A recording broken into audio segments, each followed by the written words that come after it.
Do you love playing melodies? John Coltrane did, and that's one of the reasons, in my opinion, why he was so great. Welcome to Journey Through the Real Book number 86. I'm Ron Drotos. I created this series to supplement the jazz piano teaching I do at KeyboardImprov.com, giving you a little history, inspiration for the tunes in the real book in order. And I'm working my way one a week in order. This is the 86th one. It's a 8-year project, 400 tunes, one a week, 8 years. I'm giving it to myself as a treat to keep me going, give me a challenge, and also to sort of get you in on some of these tunes you might not know. Dedicated to you. Sammy Cahn, great tune from 1936. And yes, John Coltrane, he's kind of known as the guy who played fast, on the saxophone, giant steps, through these hard chord progressions. But even at that speed, he's playing very melodically. And if you get some transcriptions of those, or transcribe them yourself, and you slow it down, you see there's a logic to the lines that he got from growing up with these old chestnuts from the 30s, 40s, and 50s, in his case, and loving them.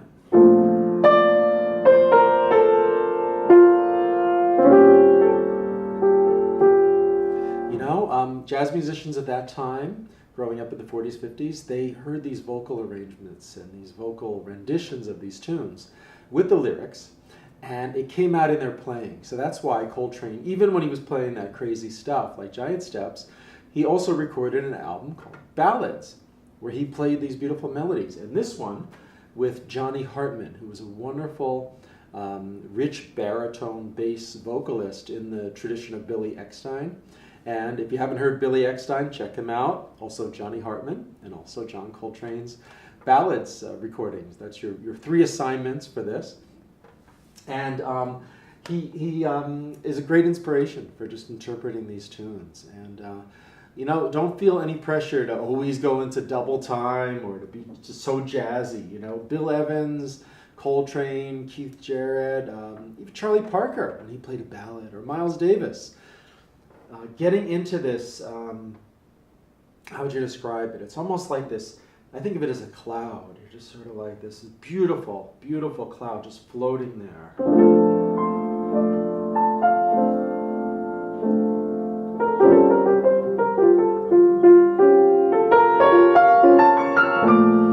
Then if it gets jazzy on top of that, it's sort of in this feeling that's already been established. It all comes from how these vocalists would have interpreted these songs, sometimes with strings in the background on their own versions. So hopefully this will help you get into the ballad playing. A lot of great ballads in the real book. And here's dedicated to you. And actually, let me start with an intro, similar to how I might set the tune up for a vocalist, to show you how to do that.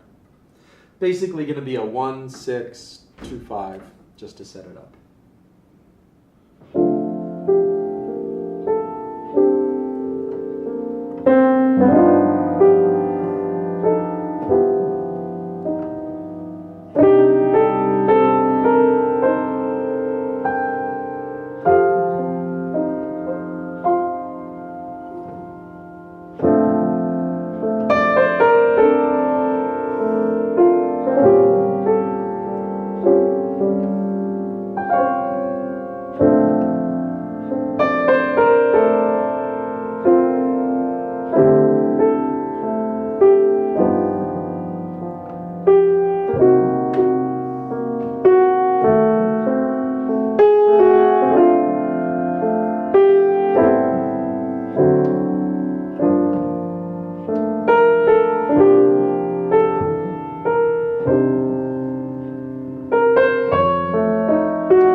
There you go. Great ballads. They just transport us somewhere else. So I hope that you either love playing melody or you're going to cultivate that love of playing melody just like the greats did. If you want to play like Keith Jarrett, Coltrane, Miles Davis, Bud Powell, any of these, they loved playing melodies because they grew up listening to those. And that was their inspiration to play these standards, listening to the vocal version. So go back to that, check it out, let it inform your playing. Thanks for being here. Next week we have another great ballad, Detour Ahead by Herb Ellis, written by some jazz musicians in this case. See you then.